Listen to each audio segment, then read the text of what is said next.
ISPR के मुताबिक मोहम्मद अरबी वल्द हाफिज मोहम्मद सादिक कलअदम तहरीक तालिबान का फ़ाल कारकुन है।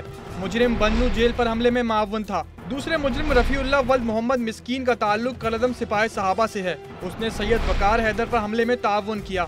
उसके साथ ही कारी आसिफ महमूद वल्द मोहम्मद अनवर को भी मौत की सजा सुनाई गई। चौथा मुलजिम शाह वाले वल्द गुल खान कलअदम TTP का कारकुन है। उसे कानून नाफिज करने वाले इदारों पर हमलों, सिक्योरिटी एहलकारों की जान लेने और जख्मी करने के जुर्म में मौत की सजा सुनाई गई है। मोहम्मद जीशान वल्द अब्दुल कयूम खान, नासिर खान वल्द अफसर खान कलअदम अलकायदा के रुकन हैं। उन्हें कानून नाफिज करने वाले इदारों पर हमलों समेत 3 जराइम पर मौत की सजा सुनाई गई। शौकत अली वल्द अब्दुल जब्बार, इमदादुल्लाह वल्द अब्दुल वाजिद, मोहम्मद उमर वल्द सीदा जान, साबिर शाह वल्द सैयद अहमद शाह, खानदान वल्द दोस्त मोहम्मद और मोहम्मद अली वल्द फजल गनी का ताल्लुक कलअदम तहरीक तालिबान से है। इन सबको कानून नाफिज करने वाले इदारों पर हमलों, एहलकारों को शहीद और जख्मी करने का जुर्म साबित होने पर मौत की सजा सुनाई गई।